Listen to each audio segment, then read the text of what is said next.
नमस्कार, जोहार झारखंड देख रहे हैं आप। आपके साथ मैं हूं शिप्रा झा। झारखंड जल जंगल जमीन के लिए जाना जाता है, लेकिन झारखंड में प्राकृतिक संसाधनों की लूट किसी से छिपी नहीं है। बराकर नदी से बालू की लूट की एक ऐसी ही तस्वीर कांग्रेस के विधायक इरफान अंसारी ने साझा किया और अपनी ही सरकार से सवाल पूछा कि वो बालू माफिया पर मौन क्यों है।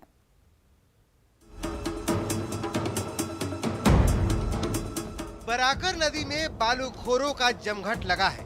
रोज नदी से लाखों रुपए के पीले हीरे की तस्करी हो रही है। नदी का सीना चीरकर बालू निकाला जा रहा है। हजारों नाव और सैकड़ों ट्रैक्टर से बालू की ढुलाई होती है, लेकिन क्या मजाल कि प्रशासन इन बालूखोरों के गिरेबान तक पहुंच जाए। दिन के उजाले में सीने ठोककर तस्करी करने वालों को कोई रोकने वाला नहीं है। यही वजह है कि सत्ताधारी कांग्रेस अब अपने ही सरकार को कोस रही है। सुनिए जामताड़ा से कांग्रेस विधायक इरफान अंसारी को।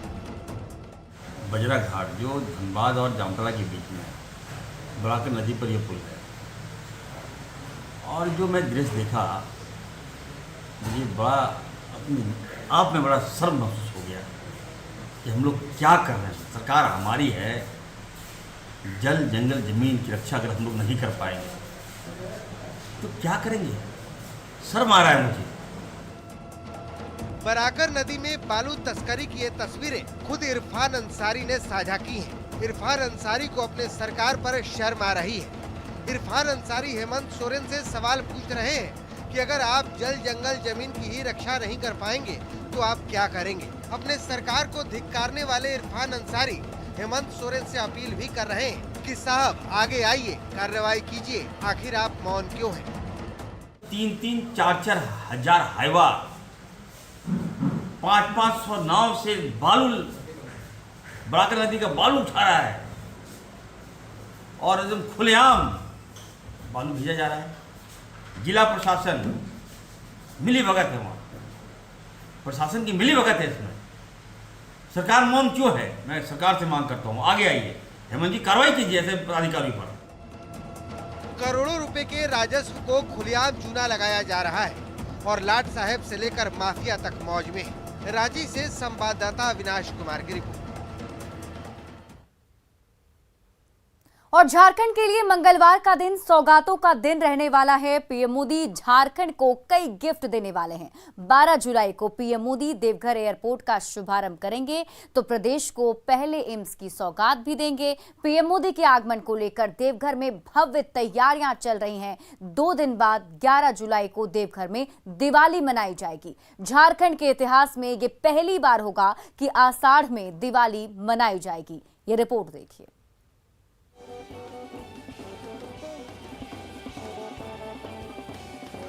प्रधानमंत्री नरेंद्र मोदी के स्वागत के लिए देवघर सजने लगा है। हर ओर गजब का उत्साह है। नए नवेले एयरपोर्ट से लेकर शहर के चौक चौराहों पर जबरदस्त तैयारी चल रही है। शहर में पोस्टर लगाए जा रहे हैं। बैंड बाजों के साथ लोगों को निमंत्रण पत्र बांटे जा रहे हैं। उत्साह का आलम ऐसा है कि महिलाएं पगड़ी पहनकर प्रधानमंत्री के स्वागत की अभी से तैयारी कर रही हैं, तो नौजवान वेलकम मोदी जी का टी शर्ट पहनकर तैयारी में जुटे हैं। लोग स्वागत गीत गा रहे हैं।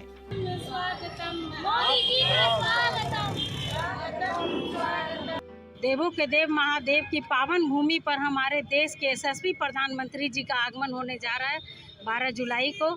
तो हम लोग सभी बैस महासभा के जितने भी महिला विंग हुआ, मेन विंग सब मिलकर और पूरे देवघर में हम लोग आमंत्रण पत्र बांट रहे हैं। 12 जुलाई झारखंड और देवघर के लिए बहुत बड़ा दिन है। पीएम मोदी झारखंड को नए एयरपोर्ट से लेकर एम्स तक की सौगात देने जा रहे हैं, जिससे पूरे इलाके में महोत्सव जैसा माहौल है। लोग पीएम मोदी के देवघर आगमन से पहले जिले में दीपावली मनाने की तैयारी में जुटे हैं। 11 जुलाई की शाम में टावर चौक से लेकर वीर कुंवर सिंह चौक और कई गलियों में 1 लाख से अधिक दिए जलाए जाएंगे। ऐसा पहली बार होगा कि आषाढ़ में दिवाली मनाई जाएगी। और ये आपको दिया बना रहे हैं मोदी जी के लिए? बढ़िया खुशी की बात है, बनवा रहे हैं मोदी जी। हाँ। कितना दिया बनाइए? 70,000 मंग बोला है। हाँ, कितना दिन लगेगा बनने में? 4-5 आदमी मिलके बना रहे हैं। हाँ, एक आदमी नहीं, 4-5 आदमी मिलके बना रहे हैं। हाँ। अच्छा, लॉकडाउन जिस तरह से था उस समय तो बिक्री कम था, अभी 70,000 दिया का ऑर्डर मिला है तो राहत है? राहत जरूर है, बहुत राहत है।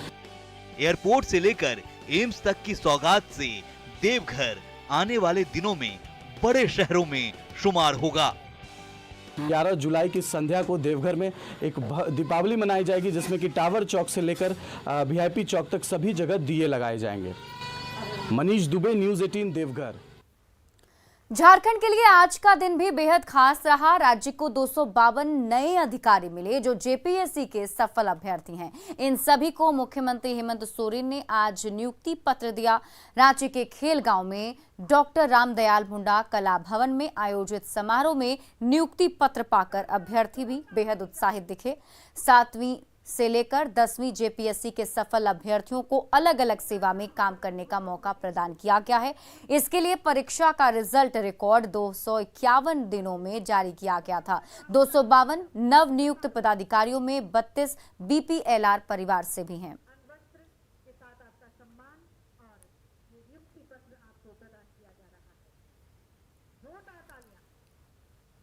मेरा चूँकि चयन शिक्षा सेवा में हुआ है और शिक्षा एक ऐसा हथियार है जिसके इस्तेमाल से हर तबके के लोगों को ऊपर उठा सकते हैं। म्युनिसिपल सर्विस क्या कुछ रहा और कैसा रहा आज? बहुत अच्छा रहा आज का दिन, बहुत यादगार रहेगा क्योंकि बहुत जल्दी नियुक्ति मिली है इस साल, तो इसके लिए तो हमेशा ये यादगार रहेगा। किस जिले से बिलोंग करते हैं? गिरिडीह से। मेरा सिलेक्शन झारखंड एजुकेशन सर्विस के लिए हुआ है। किस तरह से काम करना चाहेंगे एजुकेशन सेक्टर में, खासकर अगर बात की जाए तो आप? जी, मुझे लगता है कि एजुकेशन पूरे देश के लिए एक वेपन बन सकता है मॉडर्नाइज करने के लिए। तो जी, एजुकेशन में सबसे पहले तो रिफॉर्म की ज़रूरत है, क्वालिटी एजुकेशन की ज़रूरत है, एज वेल एज टेक्नोलॉजी का इस्तेमाल करना भी आजकल बहुत ज़रूरी हो चुका है। फॉरेंसिक लैब बना हुआ बन के पढ़ करके सड़ रहा है, मशीनें ला कर रखी हुई है, लेकिन कभी उसमें बहाली नहीं हुई। नतीजा, यहां पर भी कोई भी घटनाएं घटती थी उसकी फॉरेंसिक जांच के लिए हमें सूरत और गुजरात का मुंह देखना पड़ता था। पहली बार फॉरेंसिक लैब में हमारे बच्चों की नियुक्ति हुई। तो ऐसे कई चीजें हैं। और झारखंड के सबसे बड़े अस्पताल रिम्स पर सरकार हर साल करोड़ों रुपए खर्च करती है, लेकिन अस्पताल की सेहत सुधरने का नाम नहीं ले रही। रिम्स में कभी सुविधाओं का अभाव तो कभी प्रबंधन की बदइंतजामी आए दिन की कहानी हो गई है।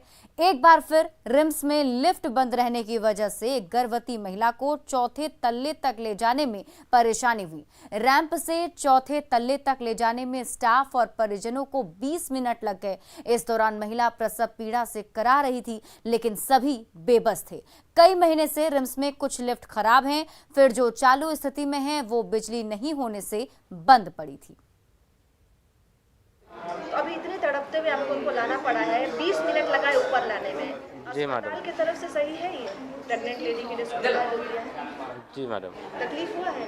तकलीफ तो हुआ है, ऑटो से बहुत आने में दिक्कत हो गया है। और अस्पताल में ऊपर चढ़ने में?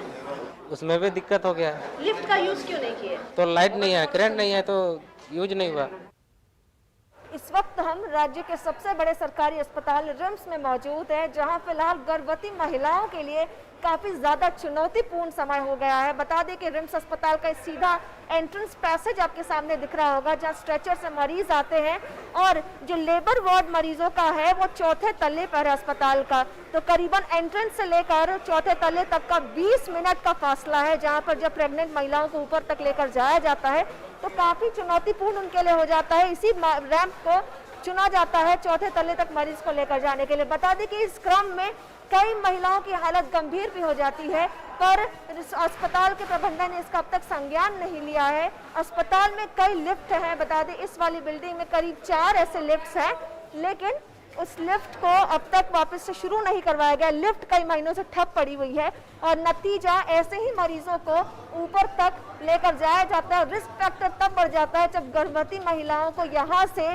चौथे तल्ले तक उनके परिजन किसी हालत से ट्रॉली से खींच कर लेकर जाते हैं। बता दें कि ये बहुत ही ज्यादा परेशानी का सबब बन जाता है मरीज के परिजनों के लिए, और ये काफ़ी चुनौती होता है। कई मरीज को अपनी जान जोखिम में डालकर ऊपर तक लेकर जाया जाता है। रिम्स प्रबंधन अब तक लिफ्ट को लेकर कोई कार्रवाई नहीं की है। उनके पास ये बातें जा चुकी है, कई परिजनों ने उनके संज्ञान में भी डाला है। रूपाली त्रिपाठी, न्यूज़ 18, रांची। और इस वक्त अमरनाथ यात्रा पर गए लोगों से जुड़ी खबर आ रही है। अमरनाथ गुफा के पास बादल फटा है। गुफा के पास बादल फट गया है और बादल फटने से तेज बाढ़ में कई टेंट बह गए हैं। कई यात्रियों के लापता होने की भी खबर है। 2 लोगों की मौत की पुष्टि भी हो चुकी है। फिलहाल आईटीबीपी की 2 टीमें बचाव में जुटी हुई है। वहां की ये तस्वीर हम आपको दिखा रहे हैं। देखिए यहाँ पर बादल फटने के बाद किस तरीके से तेज पानी का बहाव दिख रहा है और बताया जा रहा है कई सारे यात्री लापता हो गए हैं। 2 यात्रियों के मौत की खबर सामने आ रही है। अमरनाथ गुफा के पास बादल फट गया, जिसकी वजह से वहां पर कई सारे टेंट इसी पानी में बह गए। फिलहाल आईटीबीपी की 2 टीमें मौके पर तैनात हैं। यात्रियों को सुरक्षित वहां से निकालने की कोशिश चल रही है, बचाव कार्य किया जा रहा है। लेकिन फिलहाल जो जानकारी मिल रही है उसके मुताबिक कई सारे यात्री लापता बताए जा रहे हैं। 2 यात्रियों की मौत की खबर सामने आ रही है।